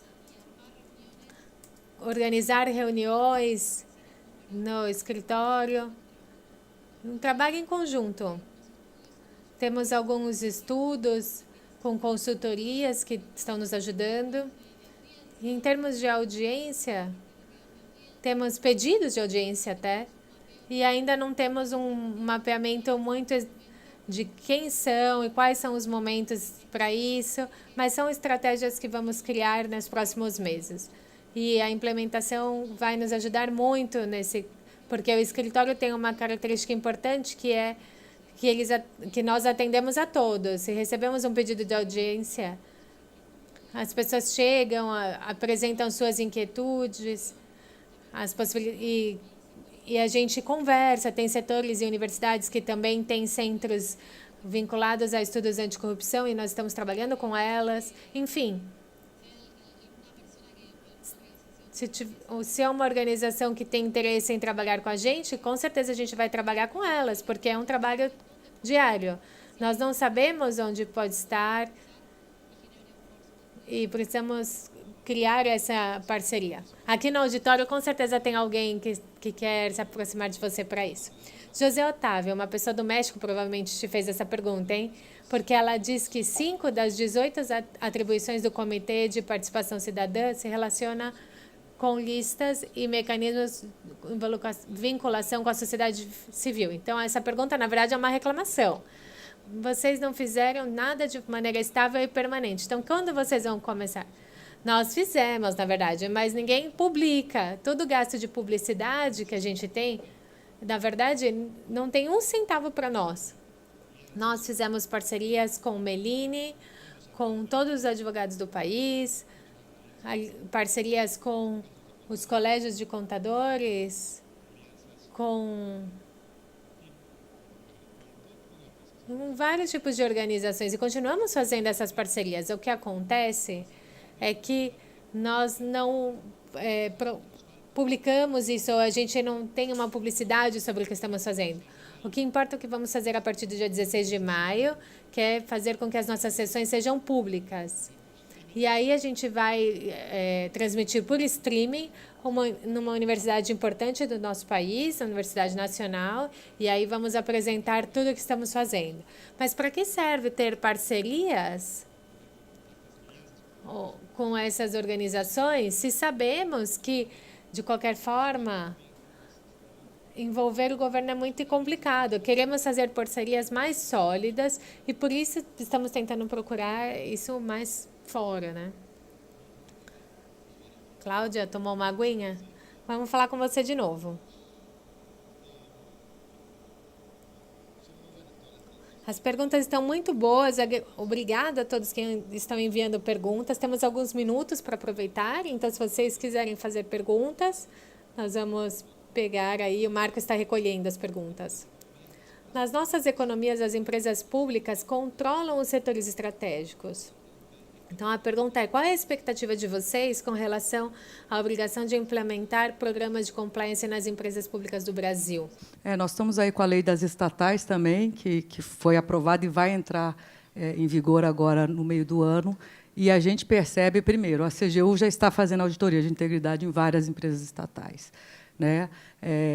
Claro que percebemos graus de maturidade bem diferentes nas empresas, mas elas já estão investindo e estão nos procurando devido ao programa de integridade público que nós estamos implementando. Então, tanto a área de prevenção como a área de auditoria estão auxiliando as empresas. Então, a gente está com uma grande expectativa, né, porque traz inovações, até da questão da escolha dos conselheiros, enfim, que são importantes, né, porque a Petrobras é uma empresa pública, né? A Lava Jato veio de uma empresa pública. Então, hoje, a gente tem um contato imenso com a Petrobras. É importante estarmos alinhados e vermos, né, o que eles estão fazendo nos programas. Eles estão com um programa extremamente rígido, né, de due diligence, enfim, de verificação mesmo dos programas dos seus milhares de fornecedores. E, se eles têm uma mínima desconfiança, eles não estão contratando. Eles realmente não estão contratando. Então, estamos trabalhando em auditorias, estamos trabalhando no fomento para ajudá-las e esperamos agora, em julho, que as empresas também públicas todas entrem com seus programas de integridade. De integridade. Já fica com o microfone, porque eu vou fazer outra pergunta para a Cláudia e também eu quero que os outros também possam respondê-la. Aqui, eles falam que a CGU e a Colômbia fizeram um acordo de cooperação para o combate à corrupção. E eu acho isso bem interessante, né? Porque a corrupção é um fenômeno transnacional. E nenhum esforço individual é suficiente. Então, nesse sentido, eu gostaria de perguntar a vocês, principalmente agora para você, Cláudia, sobre esse acordo com a Colômbia, se vocês já têm algum resultado, alguma coisa para nos contar sobre essa parceria que vocês fizeram com o governo colombiano. E aí, outra pergunta que eu trago é: como melhorar os mecanismos de cooperação regional? Considerando que vocês são 4 quixotes combatendo a corrupção. Nas suas 4 instituições, vocês representam 4 países diferentes, mas estamos no marco de uma iniciativa global que está inserida no valor da cooperação internacional. Então, como nós podemos aprofundar os esforços de cooperação regional para combater juntos e não de maneira isolada a corrupção? Então, você pode nos contar um pouquinho sobre essa parceria com a Colômbia? E depois falar por que essa parceria não é feita na Argentina? O objetivo é fazer esse acordo, esse memorando de entendimentos com todos os países da América Latina. A Colômbia foi o primeiro, nós assinamos recentemente. Então, ainda não temos o fruto desse acordo, porque foi agora em fevereiro. Então, estamos iniciando. Na verdade, eu estou até um pouco preocupada, porque a gente está em contato com a Secretaria de la Função Pública do México e eles mostraram interesse em firmar o memorando de entendimentos, né? Realmente, eu estou bastante preocupada com essa cooperação. Mas, de qualquer maneira... Mas, de qualquer maneira, eu acho que a cooperação técnica é muito válida, a gente trocar essas experiências é muito importante, mas muito mais importante para se combater é a troca de informações. Isso tem sido a bandeira, nós somos também o representante do Brasil nos fóruns anticorrupção, então é a nossa bandeira na OCDE, no G20, na OEA, né, na ONU, de que os países cooperem. Né? A corrupção ela é transnacional, como você disse, ela está, né, em vários países e só cooperando com a troca de informações que a gente vai poder punir, né, ter elementos para punir verdadeiramente essas empresas. Então, a Colômbia foi o primeiro. Né? O México, não sei, vou pensar. vou levar a sua percepção. Tá. Mas eu acho que a Argentina, né, apesar da nossa lei ser administrativa e civil, né, a de vocês ser criminal, a gente também tem interesse, Paraguai, enfim. A gente deve procurar todos os países para fazer essa cooperação. O DOJ dos Estados Unidos também já nos procurou. Então, a gente precisa crescer essa rede. Né? E estamos aqui disponíveis a cooperar também. Gracias, Claudia. Carolina?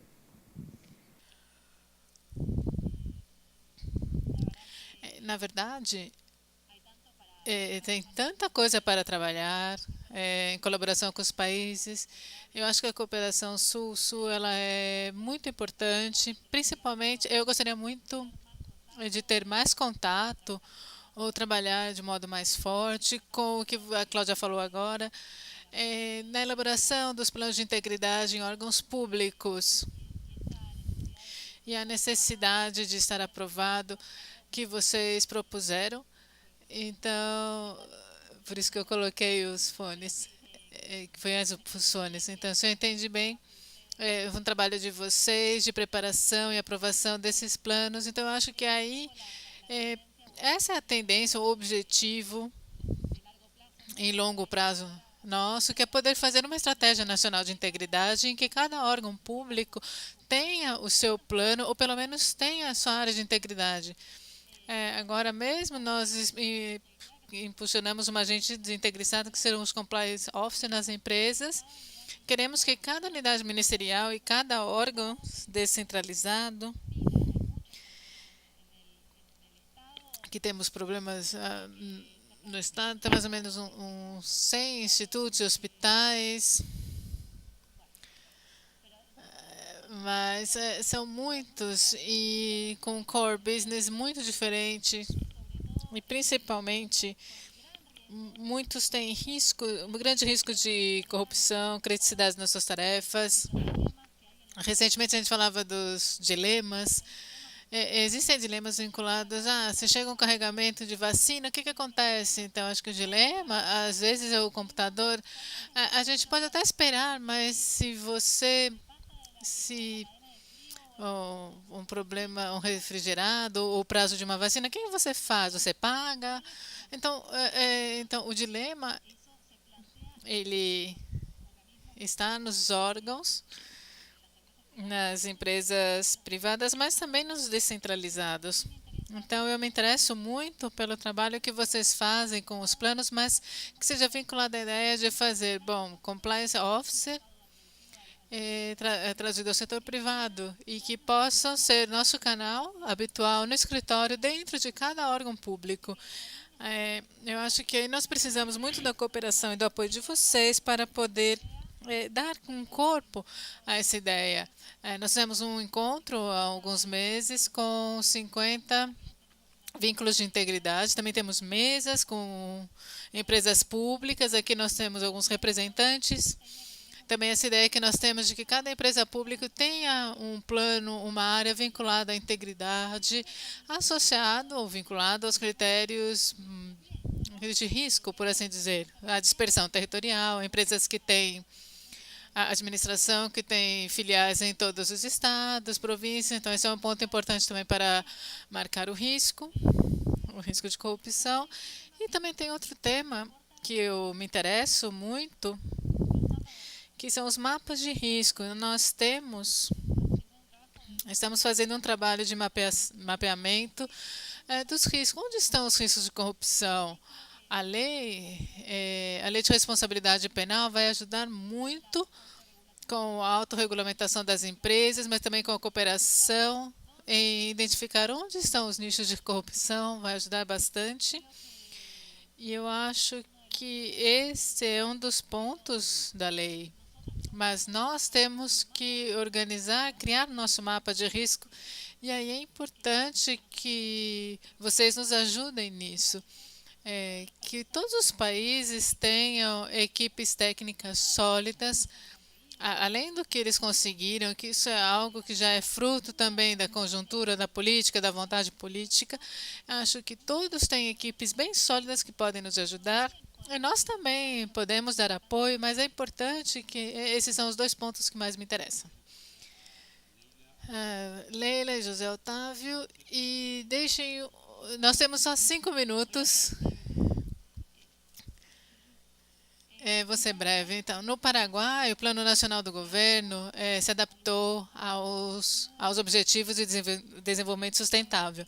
Então, o Plano Estratégico da Controladoria Geral da República também se adaptou a esse mesmo plano de governo. E nesse plano são feitas várias auditorias coordenadas contra as controladorias, como do Chile, acho que também do Brasil, e existem outras auditorias coordenadas em que foram obtidos resultados muito interessantes. Por exemplo, foi feita uma auditoria coordenada nas casas sociais, que são aquelas construídas para setores de baixo recurso, e trabalharam auditores do Paraguai, Chile e outras controladorias, e esse só teve um resultado final. Então, e esse resultado dessas auditorias foi levado pela ONU e foi incluído na agenda urbana, que é algo um orgulho para nós, porque é um exemplo concreto de uma ajuda entre os países. E também existe outro tipo de auditoria, que é aquela que é feita de modo coordenado. Os auditores trabalham por videoconferência e mostram as descobertas e acabam encontrando muitas semelhanças. Lembrei um pouquinho quando falou da auditoria de integridade. Tomara que a gente consiga fazer também. Eu falo que a união faz a força, sozinho nós não conseguimos fazer nada, a corrupção é muito grande e eu acho que o Paraguai, se alguém quiser se unir a nós, vocês vão ser recebidos com braços abertos, porque temos muito trabalho. Bom, nós temos três funcionários da Odebrecht no Brasil que estão presos, que juraram terem dado dinheiro aos diretores Pemex no México. Ele não está preso. Os únicos que estão processados são 3 brasileiros. Então, eu adoraria ter um acordo com o Brasil. Nós temos que pensar como nós podemos fazer algo contra a corrupção e não reforce o pacto da impunidade, porque pode ser que essas alianças acabem só reforçando a corrupção e a impunidade. Muito obrigada. Não, fica com o microfone já. Temos 3 minutos. A Cláudia está aqui, e tá Marcos, Carolina, e eles estão com essa Alliance for Integrity para a América Latina e o Caribe. Então, nós temos possibilidade de, em 140 caracteres, pedir algo. Então, eles estão lutando contra esse pacto que você falou, criando essas redes de pessoas que são os compliance officers das empresas e geram treinamentos para empresas privadas, mas também públicas, e criam essa Integrity Week em diferentes países e eles procuram a vocação do diálogo público e privado, procuram algumas soluções. Então, o que mais nós poderíamos pedir para eles?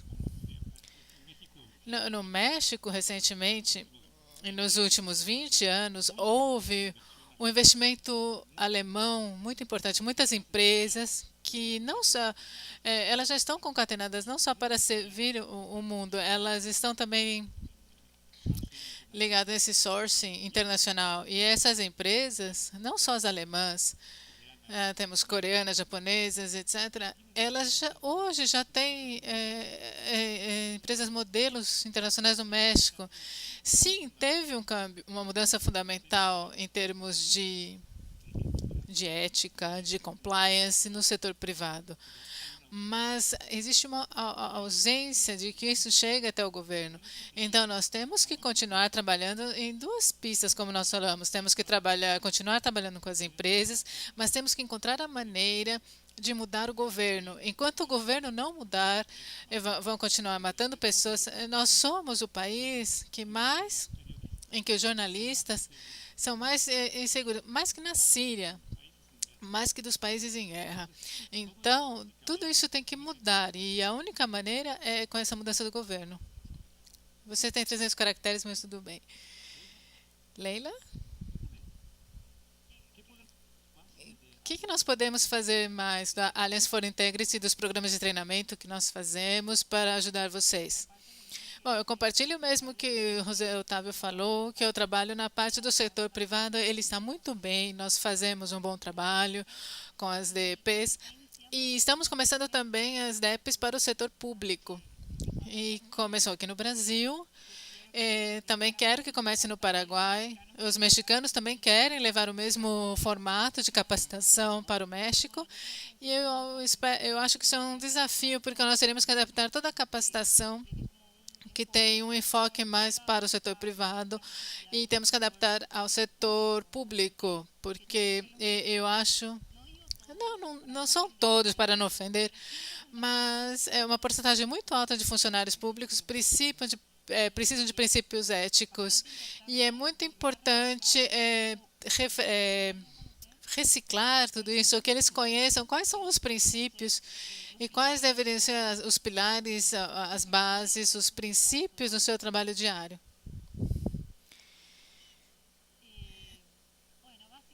Basicamente, nós já conversamos um pouco, mas na área de transparência pública, bom, acho que seria interessante contar com o conhecimento e o trabalho, principalmente a vocação que tem a Alliance,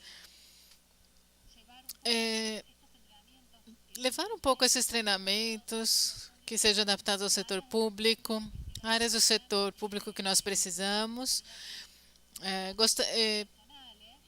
Essa é a minha opinião. Eu gostaria também que ajudem a dar uma forma a esses vínculos de integridade. Acho que tem um trabalho muito importante. Já teve DEP para empresas públicas, eu acho que já está na agenda. E tem o mindset, tudo isso, mas estão descentralizados, que estão a lógica do setor privado, da organização burocrática, já entendida no modo pejorativo, nesse caso, de fazer o que a norma diz e tudo certo. Então, eu acho que é um trabalho muito importante que nós poderíamos ter essa implementação. Então, eu acho que aí é interessante trabalhar.